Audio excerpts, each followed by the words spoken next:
बंदौ प्रथम महीसुर चरना, मोह जनित संशय सब हरना। सुजन समाज सकल गुण खानी, करऊँ प्रणाम सप्रेम सुबानी। पहले पृथ्वी के देवता ब्राह्मणों के चरणों की वंदना करता हूँ, जो अज्ञान से उत्पन्न सब संदेहों को हरने वाले हैं। फिर सब गुणों की खान संत समाज को प्रेम सहित सुंदर वाणी से प्रणाम करता हूँ। साधु चरित शुभ चरित कपासु, निरस विशद गुणमय फल जासु। जो सही दुख पर छिद्र दुरावा, बंदनीय जेहि जग जस पावा। संतों का चरित्र कपास के चरित्र जीवन के समान शुभ हैं, जिसका फल नीरस विशद और गुणमय होता है। कपास की डोडी नीरस होती है, संत चरित्र में भी विषयासक्ति नहीं है, इससे वह भी नीरस है। कपास उज्जवल होता है, संत का हृदय भी अज्ञान और पाप रूपी अंधकार से रहित होता है, इसीलिए वह विशद है। और कपास में गुण तंतु होते हैं, इसी प्रकार संत का चरित्र भी सद्गुणों का भंडार होता है, इसीलिए वह गुणमय है। जैसे कपास का धागा सुई के किए हुए छेद को अपना तन देकर ढक देता है, अथवा कपास जैसे लोढ़े जाने, काते जाने और बुने जाने का कष्ट सहकर भी वस्त्र के रूप में परिणत होकर दूसरों के गोपनीय स्थानों को ढकता है, उसी प्रकार संत स्वयं दुख सहकर दूसरों के छिद्रों दोषों को ढकता है, जिसके कारण उसने जगत में वंदनीय यश प्राप्त किया है। मुद मंगलमय संत समाजो, जो जग जंगम तीरथ राजो। राम भक्ति जह सुरसरी धारा, सरसई ब्रह्म विचार प्रचारा। संतों का समाज आनंद और कल्याणमय है, जो जगत में चलता फिरता तीर्थराज प्रयाग है।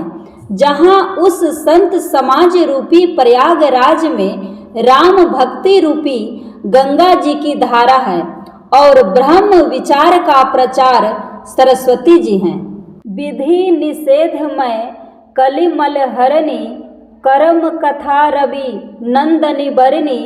हरिहर कथा विराजति बेनी, सुनत सकल मुद मंगल देनी।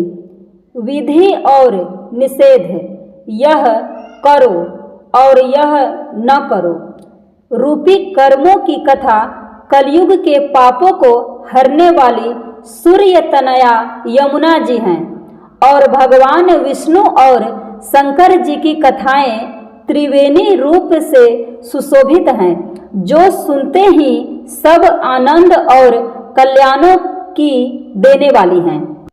बटु विश्वास अचल निज धर्मा, तीरथ राज समाज सुकर्मा।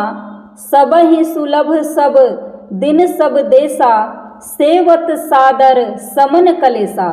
उस संत समाज रूपी प्रयाग में अपने धर्म में जो अटल विश्वास है, वह अक्षय वट है, और शुभ कर्म ही उस तीर्थ राज का समाज परिकर हैं।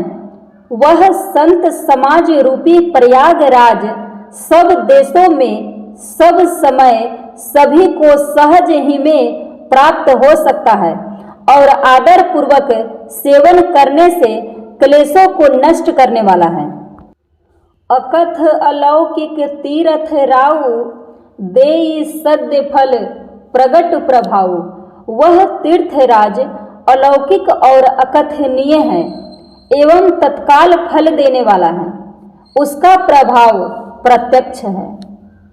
सुनि समुझहि जन मुदित मन, मज्जहि अति अनुराग। लहहि चारि फल अछत तनु, साधु समाज प्रयाग। जो मनुष्य इस संत समाज रूपी तीर्थराज का प्रभाव प्रसन्न मन से सुनते और समझते हैं और फिर अत्यंत प्रेम पूर्वक इसमें गोते लगाते हैं, वे इस शरीर के रहते ही धर्म, अर्थ, काम, मोक्ष चारों फल पा जाते हैं। मज्जन फल पेखिय तत्काला, काक हो ही पिक बकऊ मराला, सुनी आचरज करे जन कोई, सतसंगति महिमा नहीं गोई। इस तीर्थ राज्य में स्नान का फल तत्काल ऐसा देखने में आता है कि कौवे कोयल बन जाते हैं और बगुले हंस। यह सुनकर कोई आश्चर्य न करे, क्योंकि सत्संग की महिमा छिपी नहीं है।